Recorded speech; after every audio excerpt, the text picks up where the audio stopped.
সালামু আলাইকুম। আশা করি যে যেখানে আছেন সবাই ভালো আছেন, সুস্থ আছেন। আলহামদুলিল্লাহ, আল্লাহর রহমতে আমরাও সবাই ভালো আছি, সুস্থ আছি। তো এখানে কিন্তু আমি আজকে ভিডিওটা সকাল সকালে শুরু করলাম। তো এখানে সকালে উঠে একটু ছাদে উপরে উঠলাম।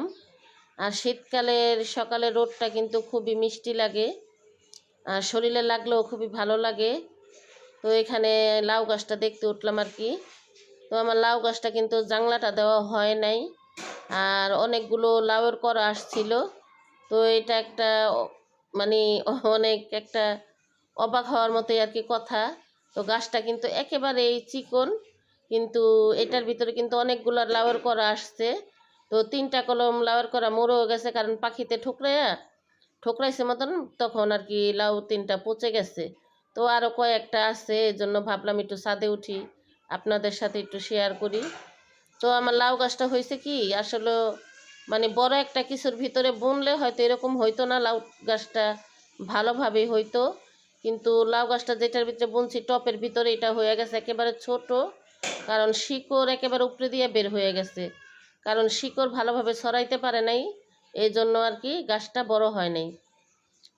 তো যাই হোক, সকাল হতে হতেই দুপুর হয়ে গেছে, কারণ শীতকালের বেল একদম ছোট।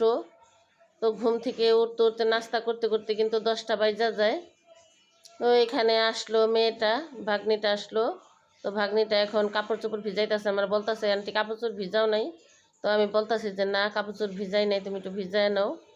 তো মেয়েটা কাপড় চোপড় ভিজাক, আমার আবার এখানে চুলার পরে রান্নাবান্না আছে, কারণ রান্নাবান্না এখনও করি নাই। আর ঘর দুয়ারও কিন্তু এলোমেলো। তো ঠিক আছে, আমার ভিডিওটি না টেনে সম্পূর্ণ ভিডিওটি দেখতে থাকুন, পাশেই থাকুন। ভালো লাগলে লাইক কমেন্ট শেয়ার করবেন, চ্যানেলটা অবশ্যই সাবস্ক্রাইব করবেন। আর গতকালকে আমি ভিডিও দিতে পারিনি, কারণ আমাদের বাড়িতে নিচতলাতে কাজ চলতেছে, তো অনেক শব্দ। তো এই জন্য আর কি আমি ভয়েসটা দিতে পারি না, এই জন্য ভিডিওটা আমি আপলোড দিতে পারি নাই। আর এখানে আমি আজকে রান্না করব রুই মাছ দিয়ে, আর হচ্ছে ডাটা আর আলু দিয়ে, আর সাথে আছে পাতলা ডাল, আর হলো ধনিয়া পাতা ভর্তা করব। এই হচ্ছে আমার আজকে রান্নার আয়োজন। তো মেয়েকে বললাম যে তুমি একটু ধনিয়া পাতাটা টালো। তো আমার মেয়ে টালতাছে পাতাটা, কারণ আমার অনেক দেরি হয়ে গেছে তো রান্নাবান্না আজকে। তো এর জন্য আর কি মেয়েরে বললাম যে তুমি একটু টাইলা নাও, আমি আবার তরকারিটা বসাই দিই চুলাতে। তো আমার মেয়ে তাই করতেছে। আর এখানে হচ্ছে রসুন পেঁয়াজ টালা শেষ, এখন হচ্ছে ধনিয়া পাতাটা, কারণ শীতের সিজনের প্রথম ধনিয়া পাতা ভর্তা আজকেই। তো আর ভর্তাটা কিন্তু খুবই ভালো লাগছে, কারণ প্রথম বানাইছি তো প্রথম দিনের জন্য খুবই স্বাদ লাগছে। আর এখান দিয়ে কিন্তু আমার তরকারিটার মশলাটা কষানো শেষ, খুব ভালোভাবে কষাই নিতেছি, কারণ ডাটা আর আলু সিদ্ধ করা, তো মশলাটা কষানো হলেই আমি ওই ডাটাগুলো দিয়ে দিব। তো ডাটাগুলো কিন্তু আমি জালির ভিতরে ঢাইলা ঝরা দিছি, আর এই তো এখানে ডাটা আলুগুলো দিয়ে দিতেছি, কারণ ডাটাগুলো আমি এর আগের দিন কুইটা রাখছিলাম। তো এই জন্য ভাবছি কি যদি সিদ্ধ না হয়, কারণ আমার ঘরে তো ফ্রিজ নাই, এমনিতেই আমি কুইটা পলিথিনে করে রাখছিলাম, তো অনেক হুট হয়ে গেছিলো ডাটাগুলি, এই জন্য আমি ভাবছি যদি সিদ্ধ না হয়। তো এখানে রান্নাবান্নার ঘরের কাজকর্ম সবই কিন্তু শেষ।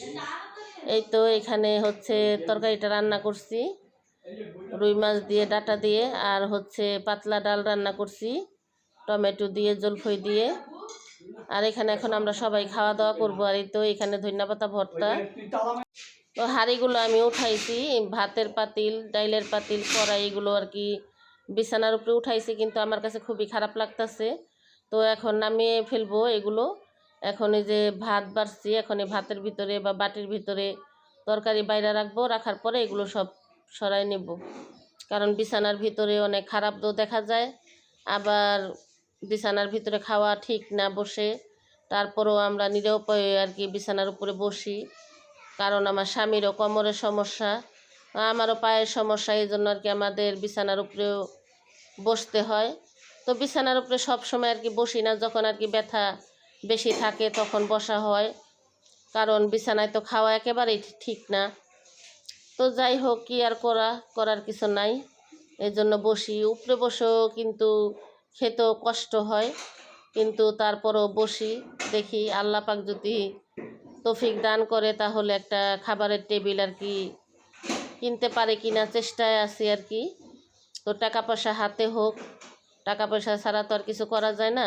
টাকা পয়সা হাতে হলে তারপরে আর কি একটা খাবারের টেবিল কিনবো। তো আপনারা সবাই দোয়া করবেন, বেশি বেশি সাপোর্ট করবেন, কারণ আপনাদের সাপোর্টে আল্লাহর রহমতে তাহলে আমি সামনের দিকে আগাতে পারবো।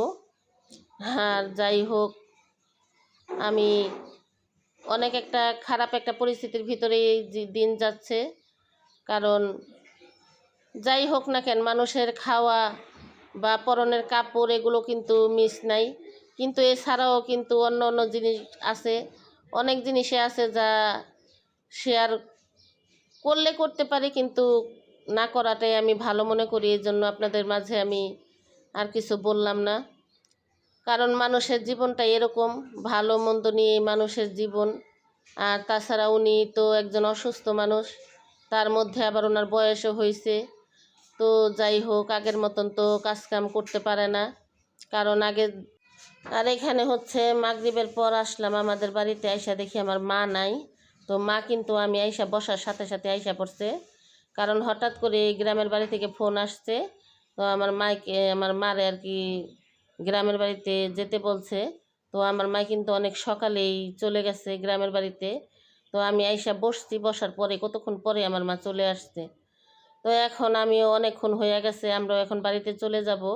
তো আমার মা কেন ঘন ঘন গ্রামের বাড়িতে যায়, আপনাদেরকে তো আমি বলছি যে আমার মা আর কি আমার নানা বাড়ির সম্পত্তির জন্য দৌড়াদৌড়ি করতেছে।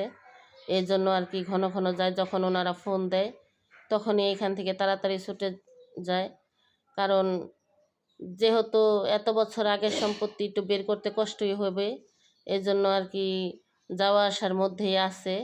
তো যাই হোক, সবাই দোয়া করবেন আমার মা যেন আমার নানা বাড়ির সম্পত্তিটা অতি শিগগিরে হাতে পায়। তো আজকের মতন এই পর্যন্তই, সবাই ভালো থাকবেন, সুস্থ থাকবেন, আল্লাহ হাফেজ।